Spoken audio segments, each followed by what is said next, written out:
Estou aqui com Pedro Cabrita Reis, a propósito das 6 serigrafias que vão ser feitas para o Centro Português de Serigrafia. Designadas em conjunto de flores de cacto, Exatamente. 1 a 6.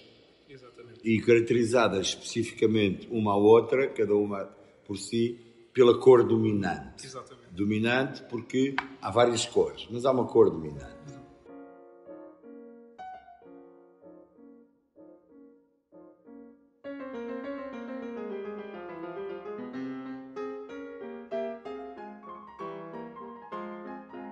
Por um lado, existem várias afirmações minhas em termos programáticos e foram plasmadas em textos, em entrevistas, em artigos dos mídias, onde eu dizia que a natureza não era parte das minhas preocupações. E, ao mesmo tempo, e aparentemente em contradição com isso, Sim. eu toda a vida fiz representações, interpretações, variações, modificações, reconstruções daquilo que seria uma hipotética relação minha com a natureza. É curiosa esta contradição que se constrói de afirmações de caráter, digamos, programático, Sim. palavras, que depois, na prática, acabam por ser objeto de uma confrontação com outra prática, que é a prática da criação artística. Sempre pintei flores, árvores, florestas, paisagens, etc. Poder-se-á perguntar, bom, então afinal a natureza é importante ou não é importante? Fazes obras que se baseiam na natureza, ao mesmo tempo que rejeitas a ligação com a natureza. Sim, exatamente. Eu diria que a explicação, se é que há explicações, ou a motivação para esta aparente contradição, não é de todo em todo complexa.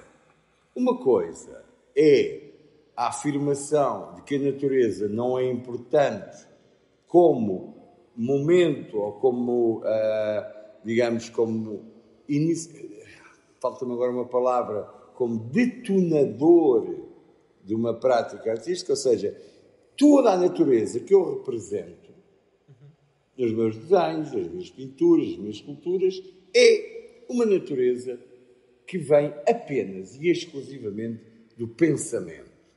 Não é uma natureza que está imbuída de narratividade formal ou física.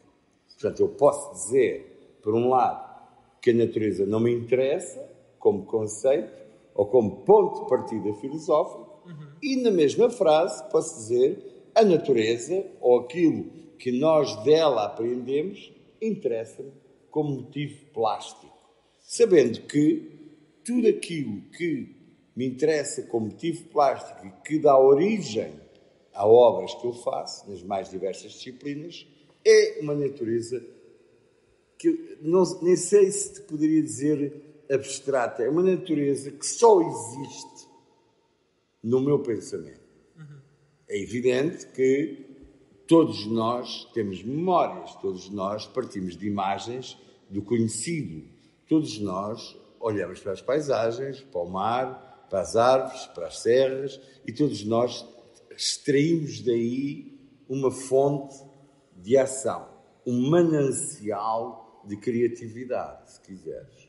Agora, esse manancial de criatividade que chega às obras que eu faço não é, de forma alguma, relacionável em direto, só por indução, não é relacionável diretamente com o que eu vejo. Ou seja, eu não faço parte de qualquer escola de Barbizon, que é as escolas que levam, digamos, à prática do impressionismo.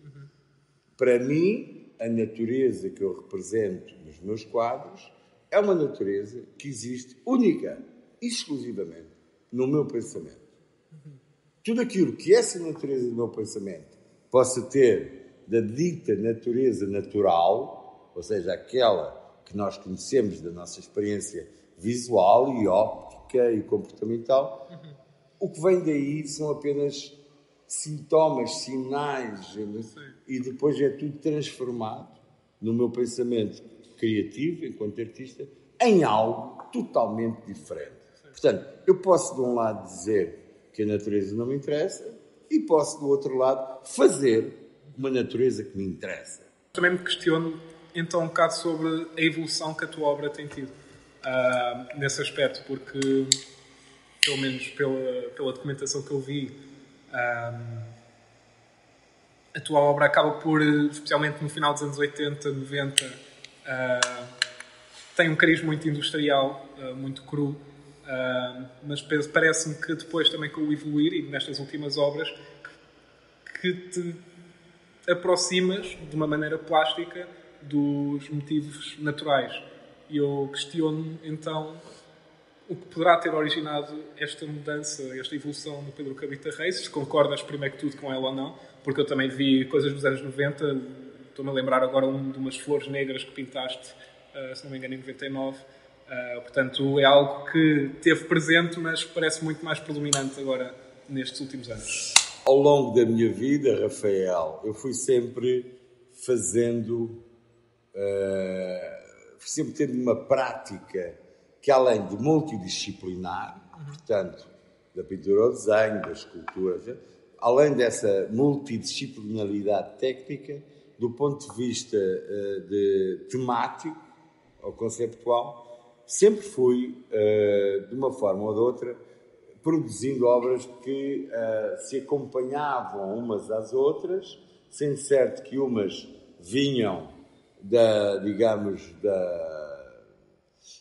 uma qualquer presunção de natureza, passavam também pela representação do retrato e iam para outros lados, como tu acabaste de ser, objetos de caráter mais industrial, mais construtivo. Foi uma liberdade que eu sempre me otorguei. Eu otorguei-me a liberdade de fazer sempre o que queria. E um artista tem, em relação ao mundo que o rodeia e do qual ele faz parte, um artista deve ter uma abertura total no sentido de absorver todas as informações que ele vai colhendo pelo seu olhar.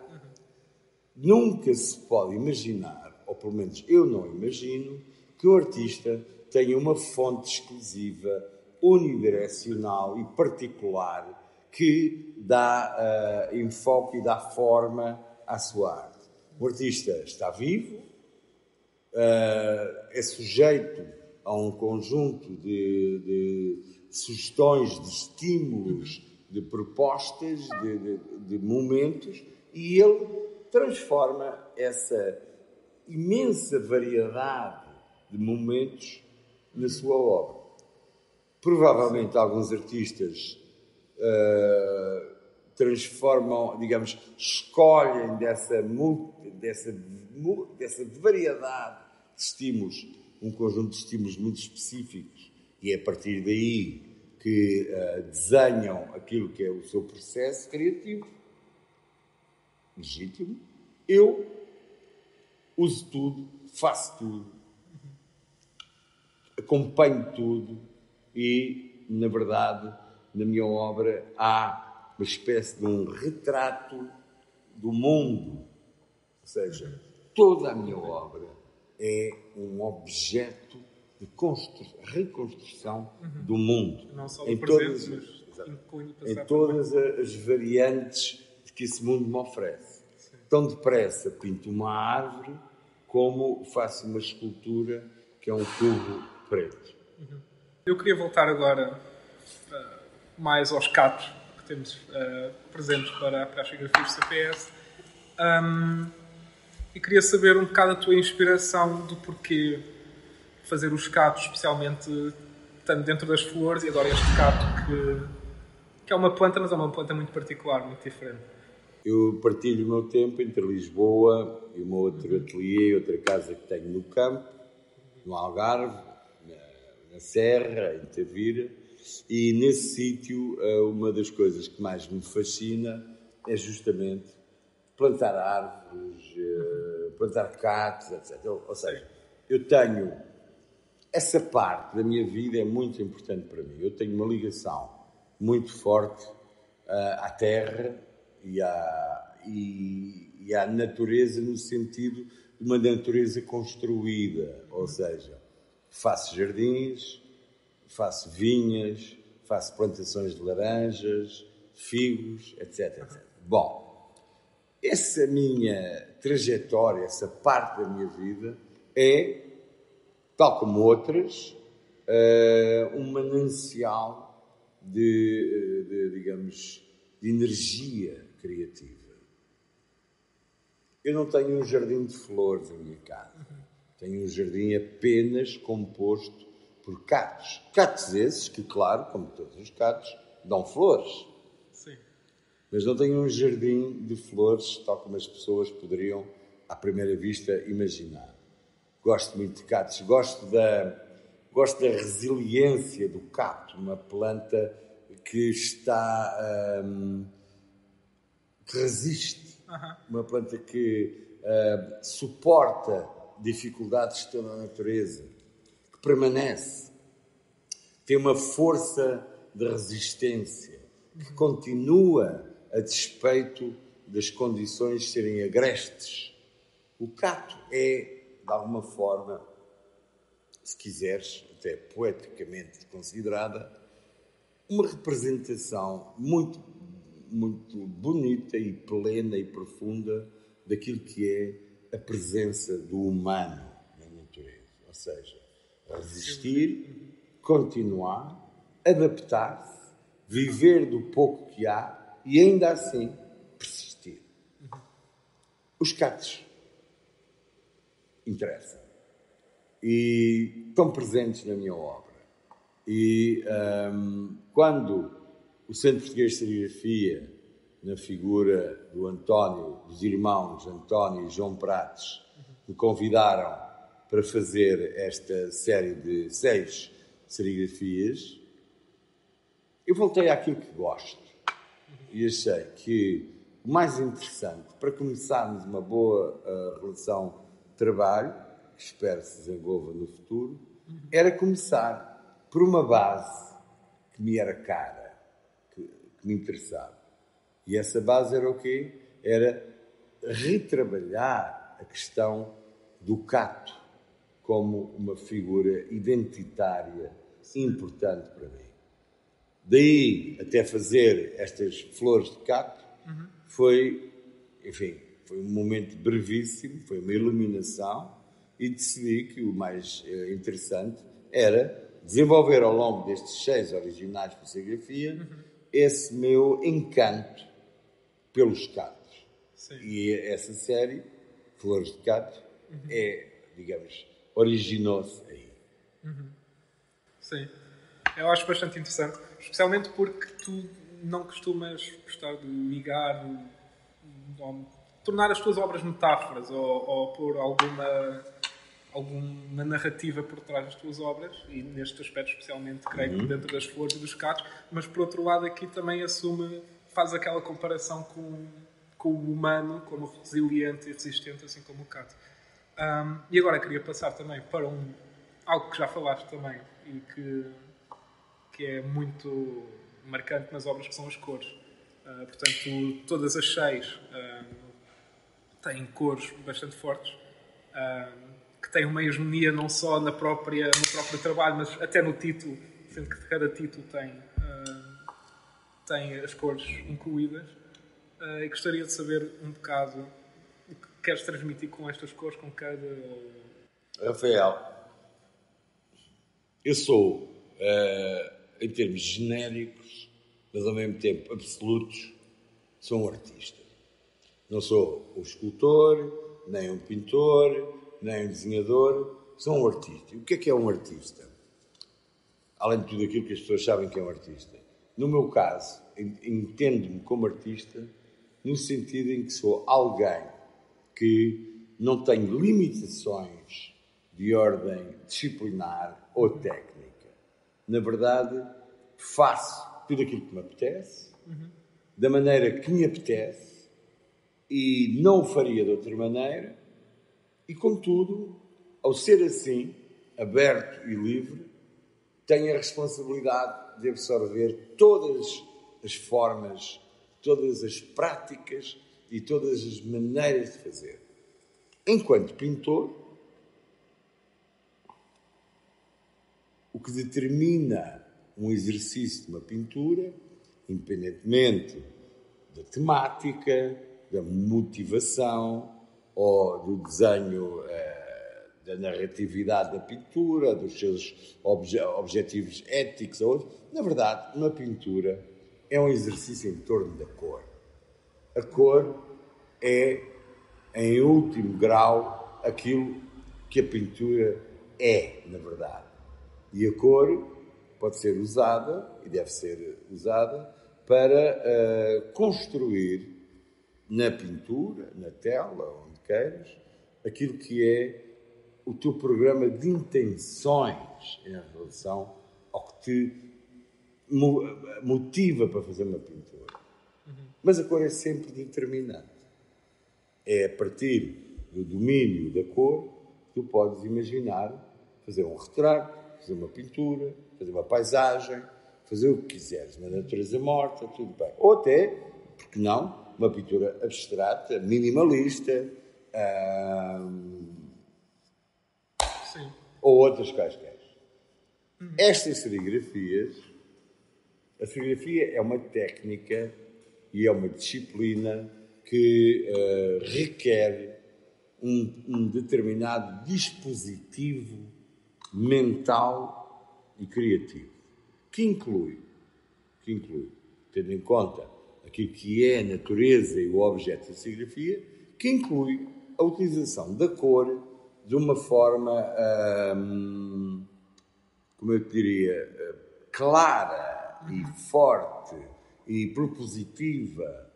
A serigrafia, como sabemos, é uma técnica que, digamos, em que a aplicação das cores em sucessivas camadas é feita de uma forma plana. A serigrafia não permite, pelos seus princípios técnicos, a existência de nuances cromáticas.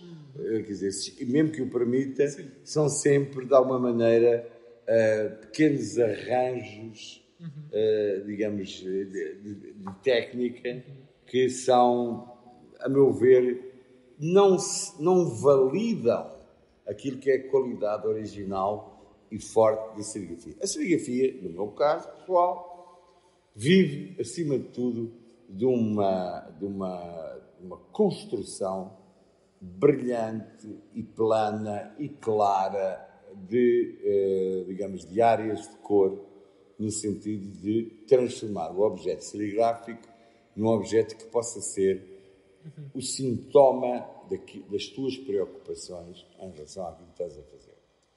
Uma aguarela tem outras formas de ser feita.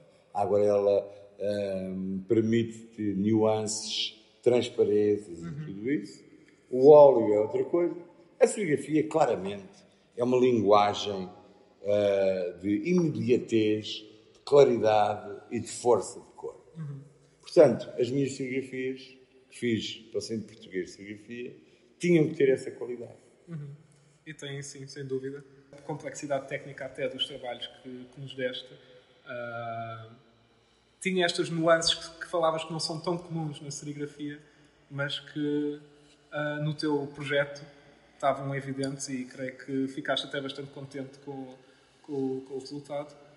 E os sócios. O ateliê do centro, a Português de Serigrafia, é um lugar perdido no tempo, mas é muito bom por causa disso. Ou seja, tem um conjunto de pessoas que gostam do que fazem, que sabem o que fazem e, acima de tudo, têm um entusiasmo muito particular em responder às exigências dos artistas que trabalham com o Centro Português de Serigrafia. No meu caso particular, a minha experiência é absolutamente positiva e entusiasmante. Eu gostei bastante. Gostei bastante porque não fazia serigrafia desde os meus tempos da Escola de Belas Artes, que já lá vão muitos anos. Eu já tenho uma certa idade, estive na Escola de Belas Artes há muitos anos atrás, no século passado, e nunca mais fiz serigrafia desde essa altura.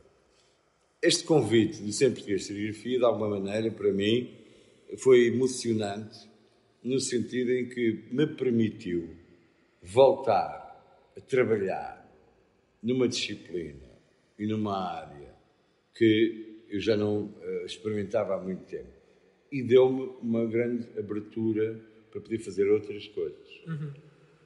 Sim. Mas, portanto, a tua experiência, gostava também até, e estou curioso de saber como é que tem sido a tua experiência dentro do múltiplo de arte. A primeira coisa que é preciso dizer aqui é que eu acho importante a questão do múltiplo. Há artistas que, eventualmente, que não lhe atribuem muita importância na sua carreira, é legítimo, tudo bem. Eu tenho uma perspectiva diferente. Eu gosto bastante da coisa do múltiplo, porque permite criar uma obra que tenha uma divulgação diferente junto do mais alargado setor do público e que permite chegar a muitas pessoas uma obra que vem com o carisma, a presença e, digamos, e o olhar do artista. Sendo certo que, enquanto múltiplo, pode ser colocado no mercado com, digamos, com valores acessíveis a pessoas que, sendo elas mesmas amantes de arte, ainda assim não têm a capacidade de poder aceder a obras originais, mas, contudo, a criação de um múltiplo, seja ele serigrafia, gravura, escultura, com edições de escultura, etc., isso, de alguma forma, alarga o território de relação entre o artista e o seu público, as pessoas que gostam do que é importante continuarmos a acreditar que os múltiplos são fundamentais para a construção de um público, para a educação de um gosto e para, digamos, o desenvolvimento, não só, digamos, o alargamento da imagem desse artista, como também a consolidação junto do público digamos, de uma prática de aceder a obras feitas por artistas que, digamos, de alguma maneira, têm uma qualidade que transforma o produto num objeto de interesse, assim quiseres. Exato. Porque, efetivamente, os teus originais são bastante exclusivos, não é? Dado também o teu reconhecimento, que é o mais alto nível nacional e internacional, não são propriamente acessíveis a uma pessoa normal. Há uma coisa que se chama mercado de arte. Exato. Esse mercado de arte é um processo complexo e em permanente transformação e digamos, é o território de um turbilhão de circunstâncias, de ideias e de factos e que nunca saberemos bem classificá-lo. É sempre uma coisa que nos leva, enfim, que nos cria alguma perplexidade e que nos dá novidades que não estávamos à espera. É assim, a arte é, na verdade, uma mercadoria como outra qualquer, sujeita às leis do mercado e que vive e se desenvolve enquanto mercadoria dentro dessas leis de mercado e que leis essas que muitas vezes criam um afastamento irresolúvel entre as pessoas que gostam de arte e as obras do artista que estão no mercado. A produção de múltiplos é importante. Aliás, há uma história antiga da produção de múltiplos. Nos séculos XVII, XVIII e por aí fora, havia uma prática instituída e consagrada de gravadores que, a partir das pinturas de mestres da época, faziam reproduções em gravura, ponta seca, e que eram vendidas, enfim, muitas. Ou seja, Tintoretto fazia uma pintura, o Tiziano fazia uma pintura, o Da Vinci fazia uma pintura, o Rafael por aí fora, Caravaggio, etc. E havia uma legião de gravadores. Muitas vezes os artistas tinham os seus gravadores, as pessoas a quem entregavam com confiança os seus originais pintados em telas, que eram comprados no mercado pela igreja, pela aristocracia, pelos reis, etc., ou pela burguesia compradora, mas ainda assim havia a reprodução em gravura dessas obras, gravuras essas que eram depois disseminadas a preços acessíveis no mercado de pessoas que os tinham. Isso era muito agradável. Hoje em dia, esse processo não acabou, não é? O que se passa é, hoje em dia, não é, digamos, já não há esse processo de reproduzir obras de arte originais em métodos de reprodução mecânica, leia-se gravura, serigrafia ou outros, mas o que há é que os artistas fazem obras específicas para serem reproduzidas por esses processos de reprodução mecânica. Eu acho que também já estamos aqui a chegar ao fim e, como tal, gostaria de deixar aqui como que um bichinho para o futuro, porque, como já disseste, gostaste muito da experiência em trabalhar com o CPS e com o nosso ateliê, e isto é apenas o início de uma relação. Sem dúvida. E lembro-me até teres falado, da última vez que cá estive, que estavas bastante curioso em revisitar a gravura e aprofundar e explorar a gravura clássica, entendida como uma metodologia, uma disciplina clássica. Sim, com certeza que sim. Gravura sobre cobre ou sobre chapa. Espero bem que a minha relação, que comecei agora com o Centro Português de Serigrafia, seja tão auspiciosa quanto eu espero e que possa, alargar-se para outros territórios, de outras disciplinas, técnicas, e que um dia destes eu me veja tranquilamente no ateliê de gravura do Centro Português de Serigrafia a fazer uns originais sobre cobre. Parece muito bem. E já tens já há alguma coisa, portanto, a nascer na cabeça do Pedro Carita Reis no momento para o que poderá vir a ser? Na minha cabeça está tudo a nascer ao mesmo tempo e sem interrupção. Em qualquer altura ou momento que se propicie esse meu reencontro com o Centro Português de Serigrafia, mas agora no ateliê de gravura, seguramente que eu vou ter imenso prazer em fazer, em produzir gravuras que na altura se me ocorram como coisas que sejam o testemunho do meu prazer de estar a fazer isso. Parece-me bem. Ok. Muito obrigado, Pedro. Eu é que te agradeço. Obrigado.